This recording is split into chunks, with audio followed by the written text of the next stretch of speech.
ನಮಸ್ಕಾರ.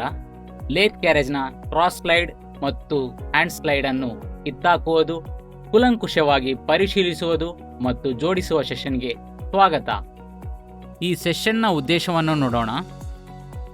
ಈ ಸೆಷನ್ನ ಕೊನೆಯಲ್ಲಿ ನೀವು ಕೆಳಗಿನವುಗಳನ್ನು ಕಲಿತಿರುತ್ತೀರಿ. ಕಾಂಪೌಂಡ್ ರೆಸ್ಟ್ ಅನ್ನು ಕ್ರಾಸ್ ಸೈಡ್ನಿಂದ ಕಿತ್ತಾಕಿ, ಮಿಷಿನ್ ಬೆಡ್ನಿಂದ ಕ್ಯಾರೇಜ್ ಯೂನಿಟ್ ಅನ್ನು ತೆಗೆದುಹಾಕಿ, ಕಾರ್ಯಗಳಿಗೆ ಜೋಡಿಸಿ ಮತ್ತು ಟೆಸ್ಟ್ ಮಾಡಿ. ಅಗತ್ಯವಿರುವ ಟೂಲ್ಸ್ ಮತ್ತು ಮೆಟೀರಿಯಲ್ಸ್ಗಳು ಇಲ್ಲಿವೆ. Lathe machine, spanners, tap wrench, allen key,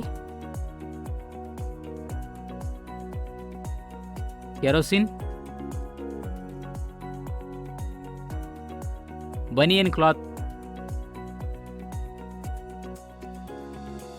lubricating oil, torque wrench, cleaning brush,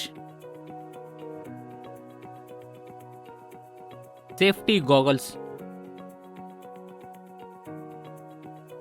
gloves. Lathe ಮಿಷಿನ್ದಿಂದ ಲೇತ್ ಕ್ಯಾರೇಜ್ ಅನ್ನು ಡಿಸ್ಮ್ಯಾಂಟಲ್ ಮಾಡಲು, ಆಕಸ್ಮಿಕ ಪ್ರಾರಂಭವನ್ನು ತಡೆಗಟ್ಟಲು ಪವರ್ ಸಪ್ಲೈಯನ್ನು ಆಫ್ ಮಾಡಿ. ನಂತರ ಟೂಲ್ ಪೋಸ್ಟ್ ಲಾಕಿಂಗ್ ಹ್ಯಾಂಡಲನ್ನು ತಿರುಗಿಸಿ ಮತ್ತು ಕಾಂಪೌಂಡ್ ಸ್ಲೈಡ್ನಿಂದ ಟೂಲ್ ಪೋಸ್ಟ್ ಅನ್ನು ತೆಗೆದುಹಾಕಿ.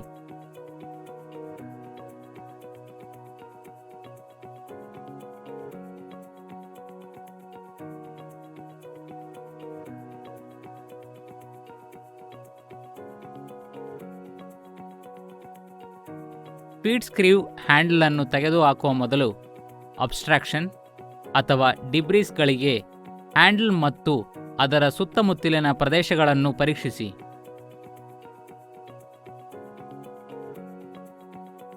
ನಂತರ ಟಾಪ್ ಸ್ಲೈಡ್ ಅನ್ನು ಫೀಡ್ ಸ್ಕ್ರೀವ್ ಹ್ಯಾಂಡಲ್ ಅನ್ನು ಕಾಂಪೌಂಡ್ ಸ್ಲೈಡ್ನ ಡೌಟೇಲ್ಸ್ಗಳಿಂದ ಬಿಡುಗಡೆ ಮಾಡಲು ಆಂಟಿ ಕ್ಲಾಕ್ ವೈಸ್ ಡೈರೆಕ್ಷನ್ನಲ್ಲಿ ತಿರುಗಿಸಿ.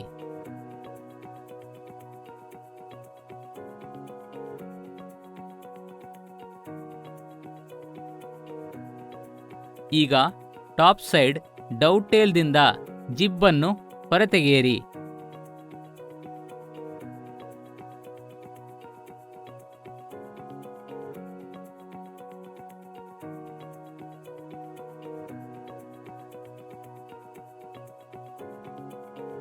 ಕಾಂಪೌಂಡ್ ಸ್ಲೈಡ್ನ ಸ್ವಿವೆಲ್ ಬೈಸ್ನಲ್ಲಿ ಒದಗಿಸಲಾದ ಟೀ ಬೋಲ್ಟ್ಸ್ಗಳಿಂದ ಕ್ಲ್ಯಾಂಪ್ ಮಾಡುವ ನಟ್ಸ್ಗಳನ್ನು ತಿರುಗಿಸಿ ಮತ್ತು ಯೂನಿಟ್ ಅನ್ನು ಹೊರತೆಗೆಯಿರಿ.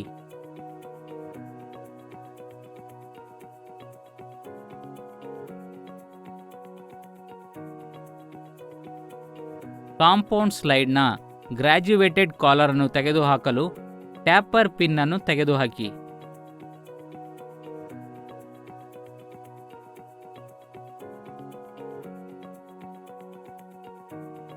ಕ್ರಾಸ್ ಸ್ಲೈಡ್ನ ಡೌ ಟೈಲ್ಸ್ಗಳಿಂದ ಜಿಪ್ ಸ್ಟ್ರಿಪ್ ಅನ್ನು ಹೊರತೆಗೆಯಿರಿ. ಇದರಿಂದ ಅದನ್ನು ಸುಲಭವಾಗಿ ಜಾರುವಂತೆ ಮಾಡಬಹುದು.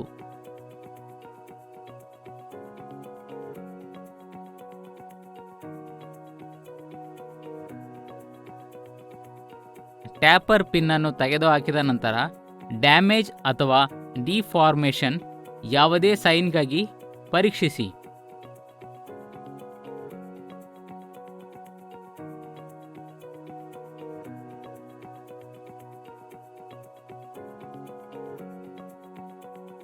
ಪಿನ್ ಹಾನಿಗೊಳಗಾದರೆ ಅದನ್ನು ಹೊಸದರೊಂದಿಗೆ ಬದಲಾಯಿಸಿ. ಈಗ ಕ್ರಾಸ್ ಸ್ಲೈಡ್ನಿಂದ ಲೀಡ್ ಸ್ಕ್ರೀವ್ ಅನ್ನು ಬೇರ್ಪಡಿಸಿ. ನಂತರ ಗ್ರಾಜ್ಯುವೇಟ್ ಕಾಲರ್ ಅನ್ನು ತೆಗೆದುಹಾಕಲು ಕ್ರಾಸ್ ಸ್ಲೈಡ್ ಫೀಡ್ ಸ್ಕ್ರೀವ್ನಿಂದ ಲಾಕ್ ನಟ್ಸ್ಗಳನ್ನು ತಿರುಗಿಸಿ.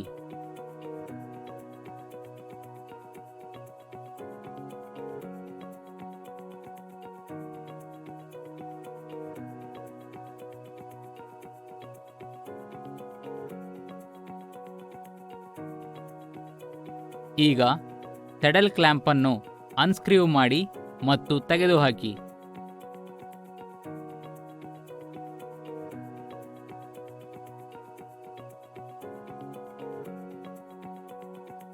ನಂತರ ಟೇಲ್ ಸ್ಟಾಕ್ ಯೂನಿಟ್ ಅನ್ನು ಸ್ಲೈಡ್ ಮಾಡಿ ಮತ್ತು ಅದನ್ನು ಬೆಡ್ನಿಂದ ಹೊರತೆಗೆಯಿರಿ.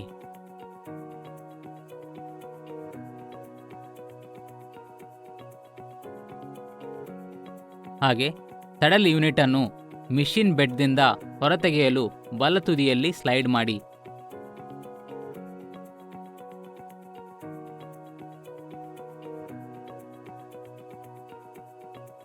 ಕೆರಸಿನ್ ಆಯಿಲ್ನಿಂದ ಪಾರ್ಟ್ಸ್ಗಳನ್ನು ಸಂಪೂರ್ಣವಾಗಿ ಸ್ವಚ್ಛಗೊಳಿಸಿ.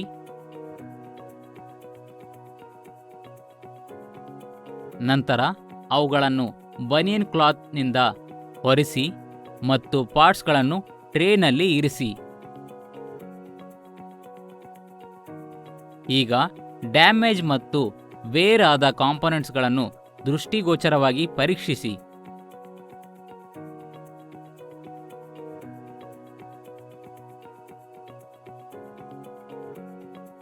ನಂತರ ಲೂಬ್ರಿಕೇಟ್ ಆಯಿಲಿಂದ ಪಾರ್ಟ್ಸ್ಗಳನ್ನು ಲೂಬ್ರಿಕೇಟ್ಗೊಳಿಸಿ.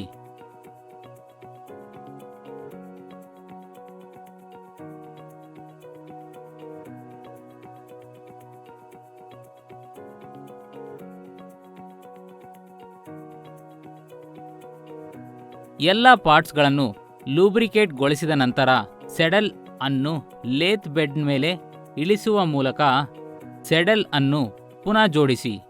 ನಂತರ ಸೆಡಲ್ ಮೌಂಟಿಂಗ್ ಮಾಡುವಾಗ ಬೋಲ್ಟ್ಸ್ಗಳನ್ನು ಸುರಕ್ಷಿತವಾಗಿ ಸೇರಿಸಿ ಮತ್ತು ಬಿಗಿಗೊಳಿಸಿ.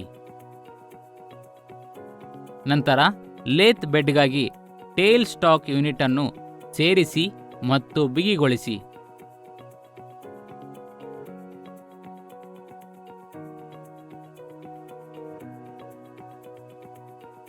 ಸ್ಯಾಡಲ್ ಕ್ಲ್ಯಾಂಪ್ ಅನ್ನು ಮರುಜೋಡಿಸಿ ಮತ್ತು ಅದು ಸ್ಮೂತ್ ಆಗಿ ಸ್ಲೈಡ್ ಆಗೋದನ್ನು ಖಚಿತಪಡಿಸಿಕೊಳ್ಳಲು ಸ್ಯಾಡಲ್ ಮೂಮೆಂಟ್ ಅನ್ನು ಪರೀಕ್ಷಿಸಿ.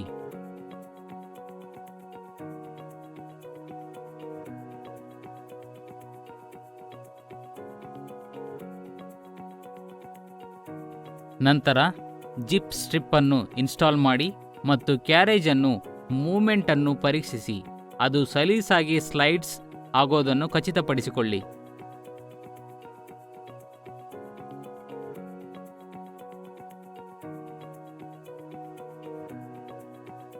ಡೌಟೈಲ್ ಅನ್ನು ಜೋಡಿಸಿದ ನಂತರ ಅದನ್ನು ಹಿಂದಕ್ಕೆ ಸ್ಕ್ರೀವ್ನ ಮೂಲಕ ಫೀಡ್ ಸ್ಕ್ರೀವ್ ಹ್ಯಾಂಡಲ್ ಅನ್ನು ಹೊಂದಿಸಿ.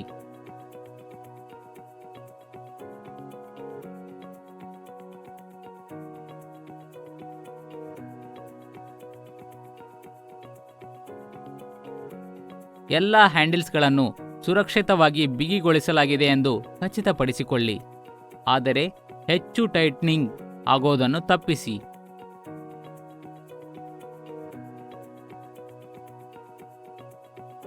ಎಲ್ಲ ಪಾರ್ಟ್ಸ್ಗಳನ್ನು ಮತ್ತೆ ಜೋಡಿಸಿದ ನಂತರ ಪವರ್ ಸಪ್ಲೈಯನ್ನು ಆನ್ ಮಾಡಿ.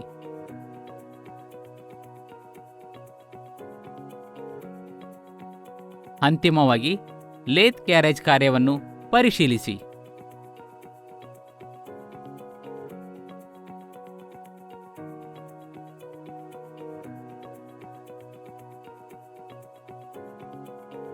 ಚರ್ಚಿಸಿದ ಪ್ರಮುಖ ಅಂಶಗಳನ್ನು ಮರುಪರಿಶೀಲಿಸೋಣ. ಕಾಂಪೌಂಡ್ ಸ್ಲೈಡ್ನಿಂದ ಟೂಲ್ ಪೋಸ್ಟ್ ಅನ್ನು ತೆಗೆದುಹಾಕುವ ಮೂಲಕ ಲೇತ್ ಕ್ಯಾರೇಜ್ ಅನ್ನು ಡಿಸ್ಮ್ಯಾಂಟಲ್ ಮಾಡಿ. ಒಮ್ಮೆ ಸೆಡಲ್ ಕ್ಲ್ಯಾಂಪ್ ಅನ್ನು ತೆಗೆದ ನಂತರ ಟೇಲ್ ಸ್ಟಾಕ್ ಯೂನಿಟ್ ಮತ್ತು ಸೆಡಲ್ ಯೂನಿಟ್ ಅನ್ನು ಸೀಕ್ವೆನ್ಸ್ ಆಗಿ ತೆಗೆದುಹಾಕಲು ಸ್ಲೈಡ್ ಮಾಡಿ. ಕೆರಸಿನ್ ಆಯಿಲ್ ಅನ್ನು ಬಳಸಿ ಕಿತ್ತಾಕಿದ ಪಾರ್ಟ್ಸ್ಗಳನ್ನು ಸ್ವಚ್ಛಗೊಳಿಸಿ ಮತ್ತು ಡ್ಯಾಮೇಜ್ ವೇರ್ಗಾಗಿ ಪರೀಕ್ಷಿಸಿ. ಪಾರ್ಟ್ಸ್ಗಳನ್ನು ಲೂಬ್ರಿಕೇಟ್ಗೊಳಿಸಿದ ನಂತರ ಅವುಗಳನ್ನು ರಿವರ್ಸ್ ಸೀಕ್ವೆನ್ಸಲ್ಲಿ ಜೋಡಿಸಿ ಮತ್ತು ಕಾರ್ಯವನ್ನು ಪರಿಶೀಲಿಸಿ. ಇದು ನಮ್ಮನ್ನು ಸೆಷನ್ನ ಅಂತ್ಯಕ್ಕೆ ತರುತ್ತಿದೆ. ಲೇತ್ ಕ್ಯಾರೇಜ್ನ ಕ್ರಾಸ್ ಸ್ಲೈಡ್ ಮತ್ತು ಹ್ಯಾಂಡಲ್ ಸ್ಲೈಡ್ನ ಡಿಸ್ಮ್ಯಾಂಟಲ್ ಮಾಡುವುದು, ಓವರ್ ಹಾಲಿಂಗ್ ಮಾಡುವುದು ಮತ್ತು ಅಸೆಂಬಲ್ ಮಾಡುವ ಬಗ್ಗೆ ನೀವು ಉತ್ತಮ ತಿಳುವಳಿಕೆಯನ್ನು ಪಡೆದಿದ್ದೀರಿ ಎಂದು ಭಾವಿಸುತ್ತೇವೆ. ಮುಂದಿನ ಸೆಷನ್ನಲ್ಲಿ ನಿಮ್ಮನ್ನು ಭೇಟಿ ಮಾಡುತ್ತೇವೆ.